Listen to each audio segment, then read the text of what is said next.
So, hello guys, welcome back to my channel, Vibhav Mathematics Classes, and today we are discussing about chapter 8, exercise 8.1, question number पहला. Exercise 8.2, 8.1 हम लोग complete हो चुका है. अगर आपने नहीं देखा तो वीडियो चैनल पर डली भी जाकर देख सकते हैं. तो आज हम लोग देखेंगे क्वेश्चन नंबर 8.2 का पहला नंबर क्वेश्चन. इस क्वेश्चन को बनाने के लिए आपको मान सारणी एकदम अच्छे से याद होना चाहिए. साइन 30 का मान, साइन कॉस 10 का मान, साइन 45 का मान, साइन 60 का मान. तो मैंने ये चीज पढ़ाया हुआ अपने चैनल पे फॉर्मूला वाले सीरीज में, आप चाहो तो जाके देख सकते हो. चलिए देखते हैं. सबसे यहाँ पे पहले यहाँ पे लिखा हुआ है साइन 60. तो साइन 60 का मान होता है √3/2. और दो फंक्शन जब आपस में चिपका हुआ हो तो किसमें होता है? गुना में. तो यहाँ पे हम लोग डालेंगे ब्रैकेट.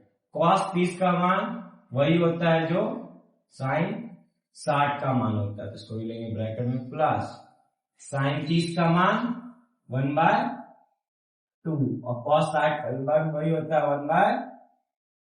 तो यहाँ पे क्या मिलेगा? √3 गुना √3 3 और 2 गुना 2 4, बीच में क्या प्लस, फिर उसका 1 गुना 1 1, 2 गुना 2 4, 4 का एलसीएम क्या हो जाएगा? 4. और देखो 4 के टेबल में 4 कितने बार में आता है? एक बार में. तो ऊपर वाले किससे गुना करेंगे? 1 से. तो 3 एकम 3. फिर 4 के टेबल में 4 कितने बार में आता है? एक बार में. तो ऊपर वाले किससे गुना करेंगे? 1 से. तो 1 एकम 1. तो यहाँ से हम लोग बस क्या आ गया? 4/4. 4/4. 4 से 4 कैंसिल. तो हम लोग आंसर क्या हो गया फाइनल?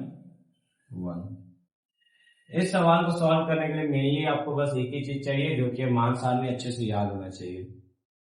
चलिए हम लोग आगे क्वेश्चन देखते हैं. Question number 2.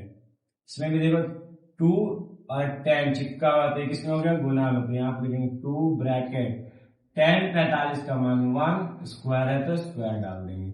फिर उसके बाद plus cos square 30 degree. Cos 30 वही होता है जो साइन 60 होता है, और साइन 60 क्या होता है? √3/2 का होल स्क्वायर. फिर minus sine 60 degree. Sine 60 degree आपका वही होगा √3/2 का होल स्क्वायर. यहां से हम लोग के पास क्या आएगा? 1 का स्क्वायर 1 और 1 into 2 प्लस √3 का स्क्वायर 3, रूट से बाहर आ जाता है. 4 का स्क्वायर 2 का स्क्वायर हो जाएगा 4 माइनस √3 का स्क्वायर 3 और 2 का स्क्वायर 4. देखो 3/4 इधर प्लस में इधर माइनस में, तो क्या हो जाएगा? 0. तो आंसर क्या आ गया? 2. आंसर क्या आ जाएगा? 2. अब एलसीएम लेके ही बना सकते हैं, लेकिन यहाँ पे वो साफ साफ देगा 3/4 प्लस का 3/4 माइनस का. तो बचा क्या हम लोग का लास्ट में? 2. ये तो 0 हो जाएगा, ये और ये तुम्हारा मिलकर 0 हो जाएगा. नंबर 3 में देखिए ऊपर क्या लिखा हुआ? cos 45. और cos 45 क्या होता है? 1/√2. अब नीचे देखिए, नीचे क्या लिखा हुआ है? sec 30. sec 30. तो सबसे पहले ये सोचेंगे कि sec किसका उल्टा होता है? sec उल्टा होता है cos का. तो cos 30 हम आपकी तरह सोच के बताए. अगर आप होते तो यहाँ पे क्या करते हैं? सबसे पहले sec है तो ये सोचते हैं कि sec किसका उल्टा है भाई? cos का. तो cos 30. तो cos 30 डिग्री क्या होता है भाई? हाँ, √3/2. √3/2. तो sec उसका उल्टा होता है, तो 2/√3. ठीक. फिर प्लस cosec 30. तो हम क्या सोचेंगे भाई? cosec 30 किसका उल्टा होता है? sin 30. तो sin 30 क्या होता है? sin 30 होता है 1/2. तो 1/2 होता है. 1/2 का उल्टा क्या हो जाएगा? 2/1. तो 2/1. चलिए, फिर उसके बाद हम लोग क्या करेंगे? नीचे वाले का एलसीएम लेंगे. तो ऊपर तो एज इट इज लिखेंगे 1/√2.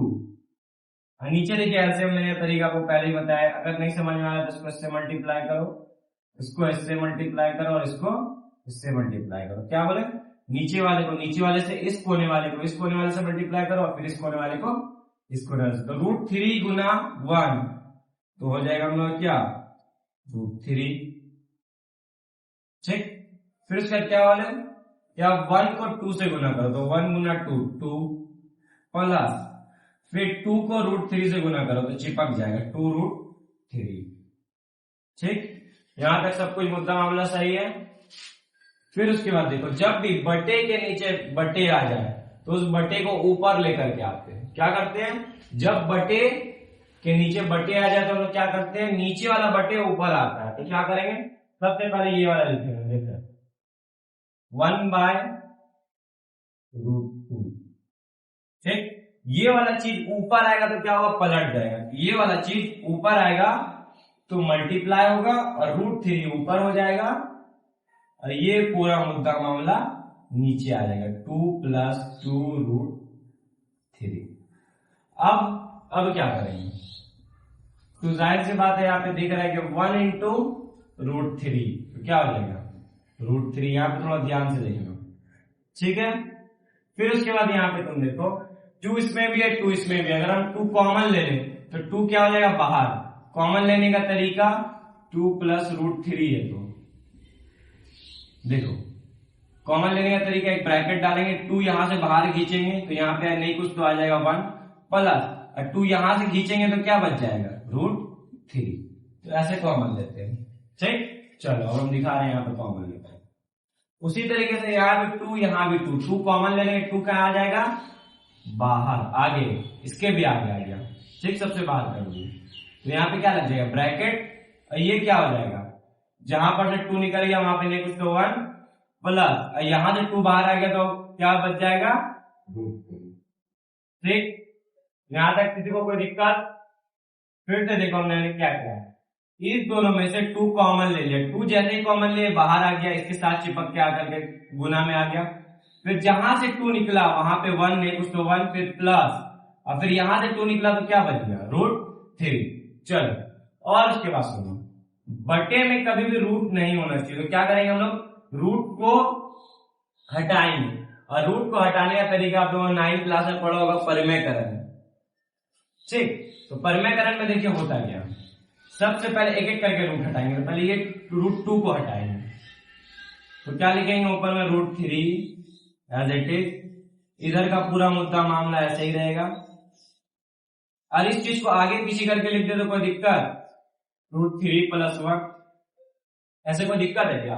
और 1 + 3 √3 है, इस चीज को हम √3 + 1 लिख दिए तो कोई दिक्कत नहीं है, कोई दिक्कत नहीं है। तो सबसे पहले अपने मन से करेंगे √2 से गुना, क्योंकि ऊपर भी कर रहे हैं नीचे भी कर रहे हैं तो ऐसा हम कर सकते हैं। और कर क्यों रहे हैं भाई, तो इस √2 को हटाने के लिए। ठीक, अब देखो क्या हो जाएगा, √3 गुना √2, तो रूट के अंदर वाला आपस में गुना होता है तो √3 × √2 √6। ठीक, अब यहां पे देखो एकदम गौर से क्या हो रहा, ये भी गुना में, ये भी आपस में गुना में, ये भी गुना में और ये भी गुना में। देखो √2 गुना √2 क्या होता है 2। जब सेम रूट वाला गुना होता है तो रूट से बाहर हो जाता है, और अलग अलग होता है तो गुना हो जाता है। √3 गुना √2 तो √6 और √2 गुना √2 क्या हो जाएगा 2।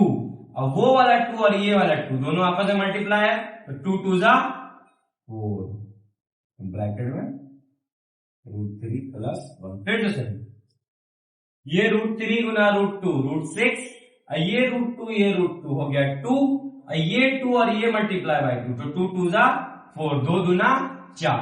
अब देखो अभी भी क्या रूट हटा है नीचे से, नहीं, अभी एक रूट को हटाया दूसरे रूट को हटाया। तो इस रूट को हटाने का तरीका क्या होता है, परिमेयकरण। और परिमेयकरण करने का तरीका क्या है कि जो यहाँ पे लिखा हुआ हो एज इट इज वही चीज गुने में यहाँ पे लिखो, √3 1, ऊपर भी √3 1। लेकिन एक चीज, यहां अगर बीच में प्लस है तो यहाँ क्या डाल देंगे हम लोग, ऊपर नीचे माइनस और ब्रैकेट लगा देंगे। यहां अगर प्लस है तो क्या डालेंगे यहाँ पे माइनस, और अगर यहां माइनस रहता तो बताइए सर जी, यहां माइनस रहता तो क्या डालते, यहां माइनस रहता तो यहां हम लोग डाल देते प्लस। ठीक है, परिमेयकरण से हटा क्यों रहे भाई, √2 नीचे नहीं होना चाहिए, रूट में कोई भी संख्या बटे के नीचे नहीं होनी चाहिए। चलो अब देखो अब क्या होता है मुद्दा मामला, अगर इस पे ब्रैकेट है तो ये 6 इससे भी मल्टीप्लाई होगा, इससे भी गुना होगा और इससे भी गुना होगा। तो आप देखो √6 गुना √3 तो 6 तिया 18, ठीक।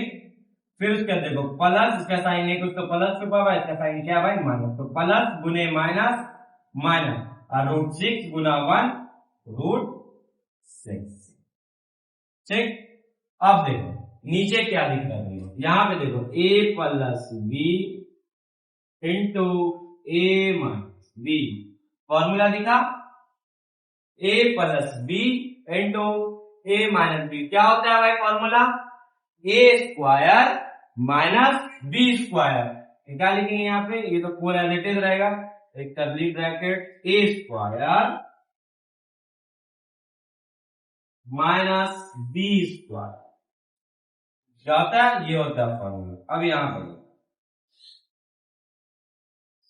√3 का स्क्वायर 3 हो जाएगा, पहले ऊपर वाला मुद्दा मामला में वैसे उतार लो, √18 माइनस √6/4,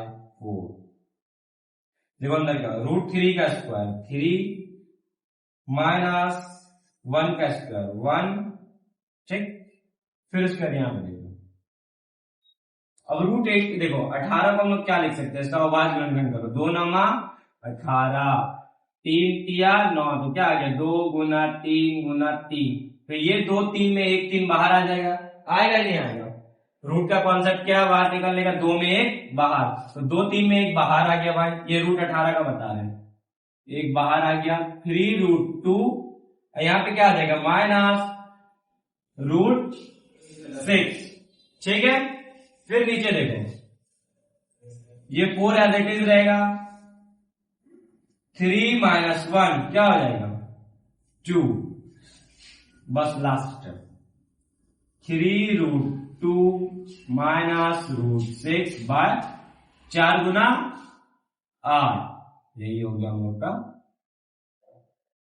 देखो फिर तो समझो, यहां पे सबसे पहले नीचे वाले को परमेकरण करेंगे, अगर यहाँ पे प्लस है तो यहाँ पे क्या देंगे माइनस, और ऊपर नीचे सेम से, फिर क्या हो गया √6 गुना √3 √18, फिर √6 और 1, तो प्लस गुने माइनस माइनस माइनस और √6 इंटू 1 √6, नीचे देखो a plus B into A minus B, जो कि होता है a square minus B square, तो a के जगह पे जो है उसका स्क्वायर माइनस b के जगह पे जो है उसका स्क्वायर, तो क्या हो जाएगा √3 का स्क्वायर हो जाएगा 3, देखो, और 1 का स्क्वायर हो जाएगा 1, फिर यहां पे आ जाएगा, इसको परमेकरण, इसका अभाज्य गुणनखंड निकाले तो क्या आ गया 2 9 18, 3 तिया 9, अब पता है हम लोगों की 2 में 1 रूट से बाहर आता है, तो 3 आ गया एक बाहर भाई, ये √2 से जो 2 बचा था रूट में आ गया, चलो इसका परमेकरण, इसका हो गया अभाज्य गुणनखंड, फिर माइनस √6 वो भी उतर गया, फिर देखो 3 माइनस 1 क्या हो जाता है 2, मतलब 2,